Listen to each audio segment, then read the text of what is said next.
je chie sur tout le monde. Voilà, comme ça c'est réglé. Et il n'y a pas de communauté qui me fasse peur. Et il n'y a qu'une communauté qui me plaît, c'est la République. J'ai arrêté de croire à la culture, je ne sais pas comment vous dire.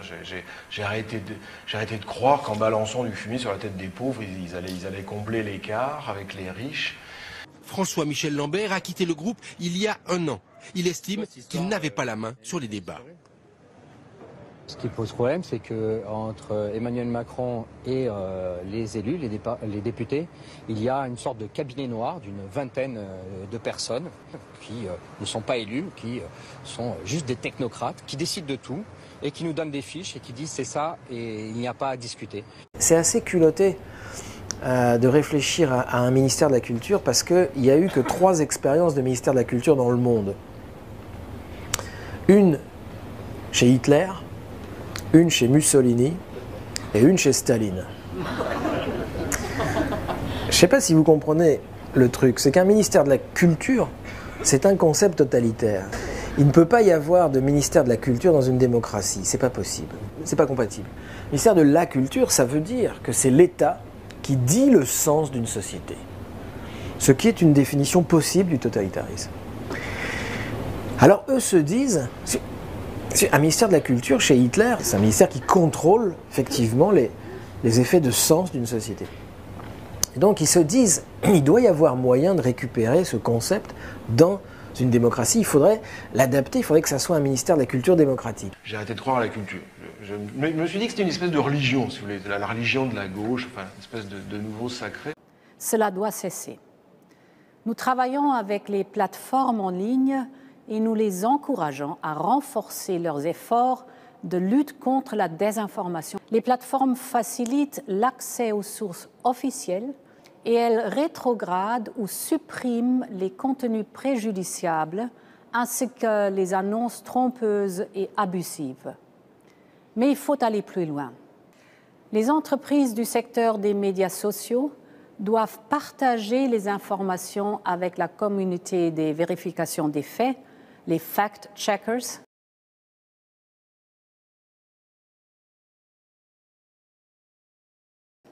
afin qu'ensemble, nous puissions démanteler ces rumeurs dangereuses. Nous continuerons à suivre de très près les mesures prises par les plateformes. Nous voulons aussi vous aider à vérifier les faits. Oui, j'assume parfaitement de mentir pour protéger le président. Elle nous dit aujourd'hui que ce sont des paroles sorties de leur contexte et tronquées. Ça veut donc dire qu'elle a bien prononcé ce segment de phrase qui est quand même un peu embarrassant. Mon cher monsieur, vous parliez sur le mensonge. Oui. On va être très clair. S'il faut dire la vérité aux Français, ça veut dire 10 ans de sang et de larmes. Vous voulez dire la vérité aux Français, ça veut dire que vous ne le dites pas ? Vous voulez dire la vérité aux gens sur ça ? Qu'est-ce que le terrorisme vient faire là-dedans ? Vous voulez dire sur le chômage aux gens ? Vous me disiez que ça ne vous choque pas, et même monsieur, que vous m'expliquiez que pour vous, mentir en politique, c'est normal, les bras m'en tombent, mais au moins c'est exactement ce que vous avez dit. C'est exactement ce que vous avez dit, mais au moins on voit très bien l'image que vous faites de la fonction politique. Benjamin Constant disait « la politique c'est l'art du vocabulaire ». Je ne sais plus qui c'est qui disait « l'homme s'attrape comme le lapin par les oreilles ». Enfin. Faites confiance à vos autorités sanitaires. Faites confiance à l'Organisation mondiale de la santé. L'État vient de mettre en place une commission d'enquête et une commission de suivi sur la gestion de crise, avec des députés de tous bords, nous dit-on. Commission présidée par qui? Par Richard Mutuel, conflit d'intérêts Ferrand. Mis en examen. Est-ce que vous vous rendez compte de ça? Juste ça. On nous met à la tête de la commission d'enquête sur une crise sanitaire majeure, où l'État n'a pas été capable de protéger ses soignants, où on a des soignants qui sont tombés, où on ne nous donne toujours pas le chiffre des soignants contaminés. Il y aura probablement des centaines de plaintes. On les gérera. On vous donnera un modèle de plainte. On vous mettra le service juridique de l'UFML à votre service. Il faudra que les gens soient jugés, il faudra qu'ils s'expliquent, parce qu'on a honte par moment de vivre ce que l'on vit. On a honte de la façon dont on traite nos soignants. On a honte de ce qu'on nous oblige à faire. quand je vois certains d'entre vous qui sont obligés de se mettre des sacs poubelles pour faire des surblouses. On a honte de recevoir des masques qui sont datés de 2001, où on nous dit qu'ils sont valables. Quel test a été fait dessus? Quel test en inspiration? Quel test en expiration? Qui nous dit qu'ils sont valables? Est-ce que vous vous rendez compte que depuis le début de la crise, on nous dit « Ah mais écoutez, vous regarderez l'aspect du masque, sa couleur, l'aspect de la boîte et l'aspect de l'élastique. » On se fout de la gueule de qui? Faites confiance à vos autorités sanitaires. Faites confiance à l'Organisation mondiale de la santé. Et ces gens-là qui ont décidé ça, ces gens-là qui nous forcent à vivre ça, qui nous forcent à vivre, à mettre nos vies en danger, qui nous forcent peut-être à être contaminés et à contaminer ensuite nos familles. Ces gens-là pensent en réchapper? Et toujours dans le domaine de la santé, les urgences pédiatriques tirent la sonnette d'alarme. Le personnel soignant s'inquiète de l'état de santé des urgences. Dans les hôpitaux parisiens, de nombreux enfants sont envoyés dans les hôpitaux de Lille ou de Rouen, faute de place. Et on en parle avec sur ce plateau Christophe Prudhomme, porte-parole. On demande 5% d'augmentation du budget. 5%. Quand c'est pour l'armée ou pour la police, on les trouve. On les trouve pas pour l'hôpital. 5%, c'est 4 milliards. C'est pas 300 millions. Qui plus est, elle jongle avec les chiffres. Elle prend d'un côté pour donner de l'autre. Faut qu'ils arrêtent de nous mentir et de nous mépriser et de se foutre de nous. J'utilise les mots forts, y compris mes collègues qui ont été reçus vendredi après-midi, ont claqué la porte. Madame Buzyn ne les entend pas. Justement. Donc ils nous mentent en permanence. C'est-à-dire que c'est clair, il y a une loi de finances de la sécurité. Comment vous dire, quand les socialistes vont faire un des trucs les plus graves de leur histoire, la désindexation des salaires sur les prix, ceux qui ont mon âge, nos salaires augmentaient mécaniquement tous les mois, d'accord ? Les socialistes vont casser ça en 83, d'accord ? Les prix vont continuer à augmenter, mais les salaires vont se mettre à stagner. Ça gêne plus personne d'avoir le même salaire, hein, tous les mois d'avoir le même salaire, ce qui dans les années 70 était simplement impensable. Comment vous pensez qu'ils ont annoncé ça ?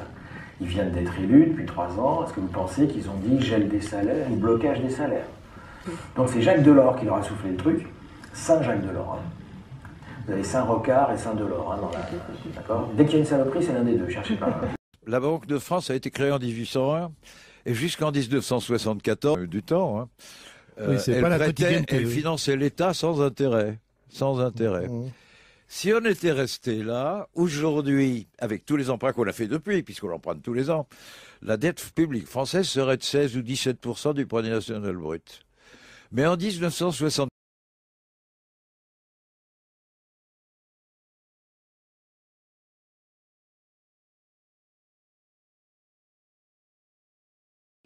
Décembre 2007, les dirigeants européens signent le traité de Lisbonne. 2 ans plus tard, le traité n'est toujours pas entré en vigueur. Les 27 sont suspendus à la décision de la République tchèque, le dernier pays à devoir encore ratifier le texte.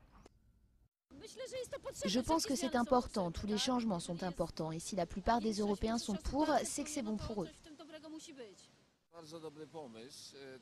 Le traité de Lisbonne est une très bonne idée, à la condition que nous devenions vraiment des Européens, ce que j'espère pour chacun d'entre nous. Qu'en est-il en France? La France, où le Parlement a ratifié le traité l'an dernier, après que les Français aient d'abord dit non par référendum. C'est sur l'Europe, bien sûr, mais est-ce que non, non, c'est pas par rapport à la Turquie, non, je sais pas. Il est prévu quand même l'élection d'un président, enfin, qui supervise un petit peu l'action et la politique européenne, voilà.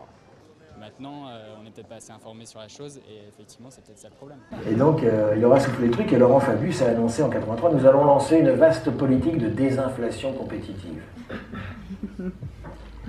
Donc désinflation compétitive, c'est un synonyme de gel des salaires. Ça ne peut rien vouloir dire d'autre. Et bien nous ne sommes pas descendus dans la rue. Non, la défla, au truc là. Donc vous voyez, il y a des mots qui nous font descendre dans la rue et des mots qui nous font rester chez nous. La méfiance s'appelle la loi bancaire, qui a interdit à l'État de se financer sans intérêt auprès de la Banque de France. C'était un peu la mode, c'était une façon de penser. Autour de Raymond, 61 ans, retraité de la mine, de prendre la parole.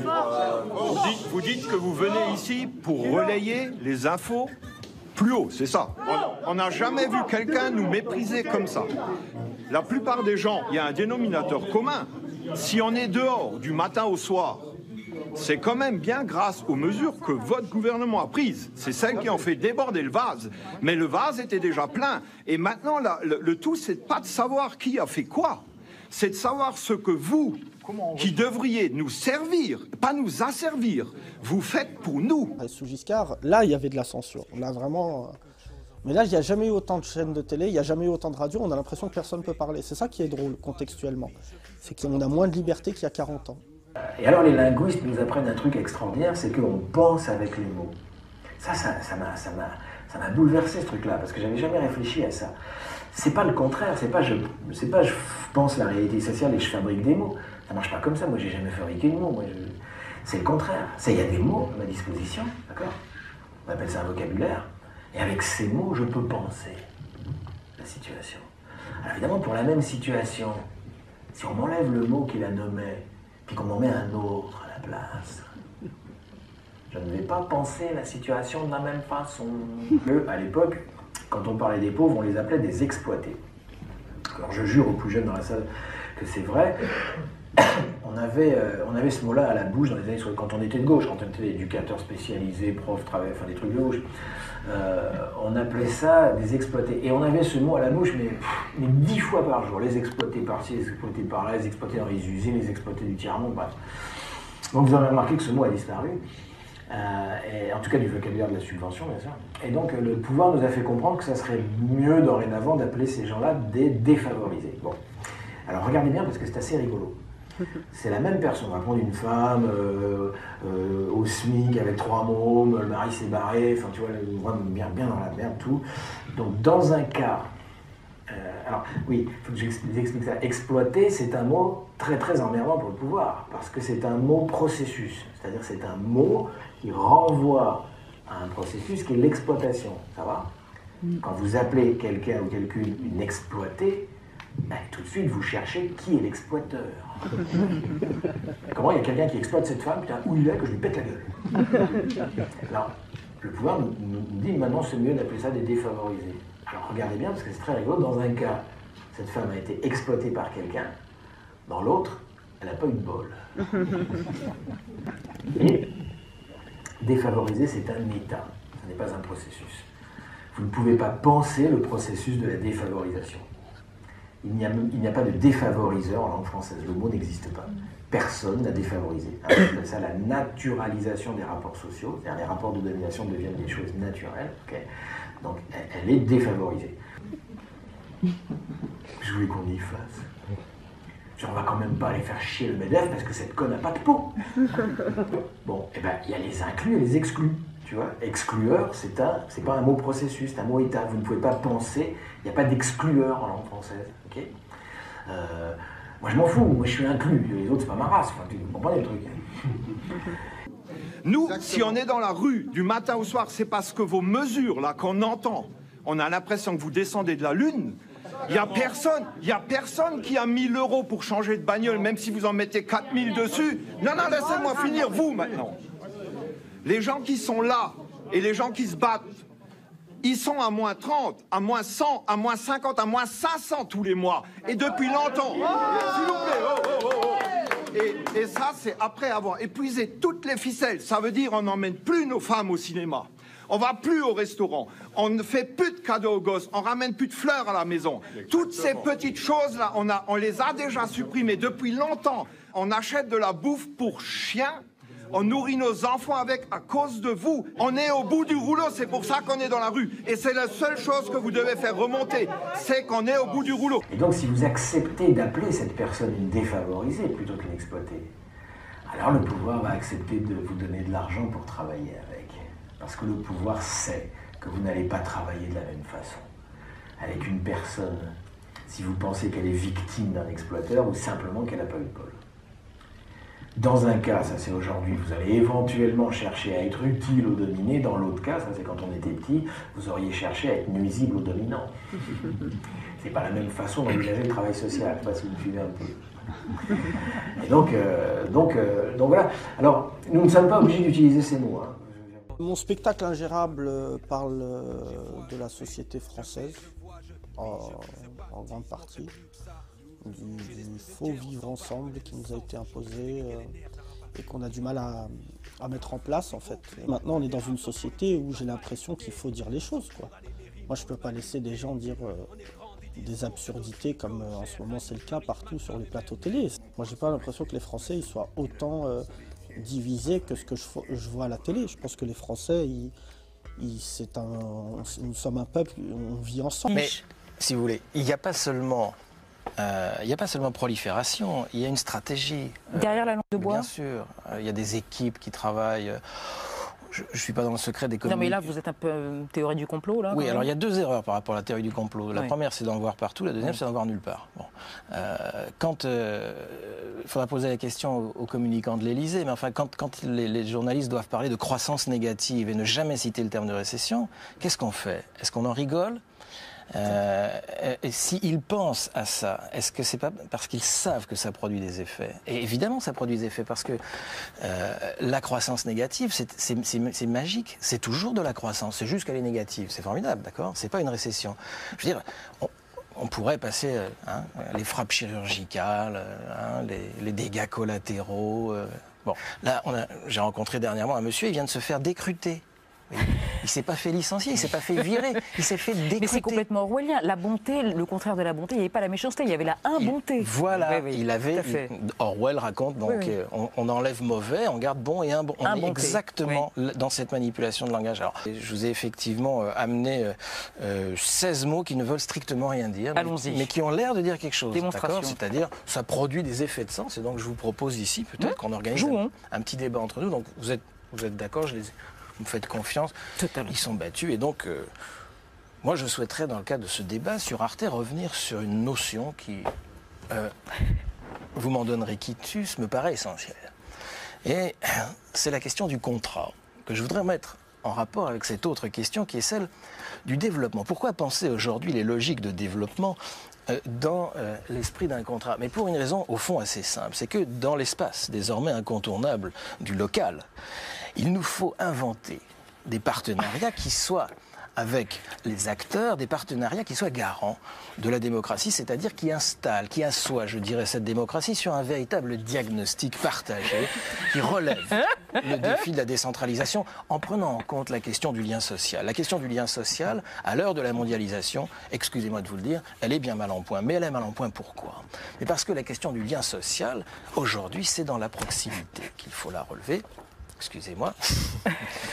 Et dans la proximité, la question du lien social et de la mondialisation, c'est tout simplement la question interculturelle. Alors moi, je pense que ce beau vocable de citoyenneté, aujourd'hui, nous devons l'appliquer aux habitants eux-mêmes et avec les habitants mettre en place des logiques de participation et au fond, pour un homme politique ou pour une nation tout entière, quel plus beau, quel plus magnifique projet. Si on devait débattre entre nous, je vous demanderais de me poser des questions. Donc François Rollin, vous voulez prendre 2 mots? Oui, et puis vous me bricolez une question avec ça. Enfin, vous faites une phrase, ça va le faire. Hein, donc, oui, bien sûr, mais vous avez évoqué très rapidement le partenariat, mais dans le cadre de la mondialisation, vous ne l'avez pas resitué précisément. C'est la question centrale. C'est la question. Moi, je suis très heureux que vous m'ayez posé cette question, parce qu'effectivement, c'est la question centrale. Alors, j'ai bien une idée sur la réponse, mais je préférais que ce soit Christophe qui vous réponde. Alors, est-ce que vous voulez tirer 2 papiers pour faire une réponse à François Rollin? Christian, d'abord. Christian. Voilà, et après... Donc cette fois-ci, c'est une réponse que vous faites. Hein.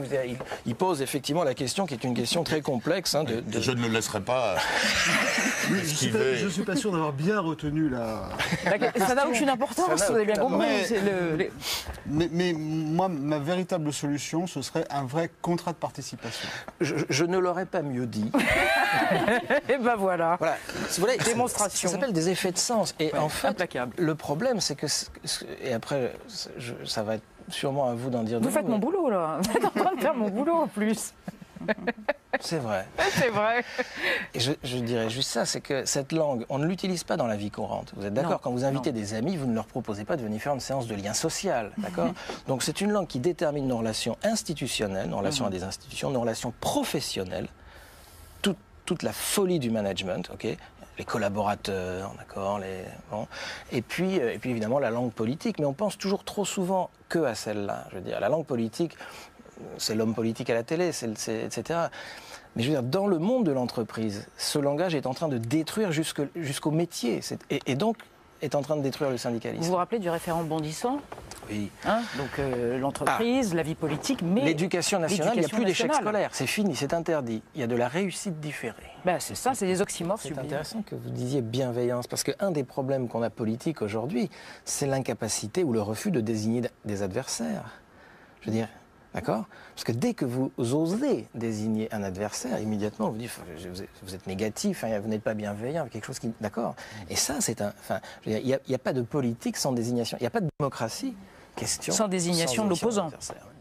Et Franck Lepage, vous animez, vous continuez à animer régulièrement vos Oui, on fait ateliers des de tas désintoxication. formations. Pas seulement, en faisant, on apprend à résister au management, à Éducation la démarche populaire. qualité. Oui, on est. Et ce qui est intéressant dans le bouquin de l'alter-gouvernement, là, où celui-ci, il y a 18 personnes qui ont été sollicitées pour faire un projet de ministère, c'est que vous n'avez pas de langue de bois précisément, parce que c'était pas la peine. Et donc c'est assez intéressant de voir comment vous avez là 18 projets de ministère dont les ministres actuels seraient quasiment incapables, enfin n'oseraient jamais proposer des choses pareilles, quoi. Parce que là on appelle un chat, quoi. Merci pour cette langue vraie, en 28 minutes à tous.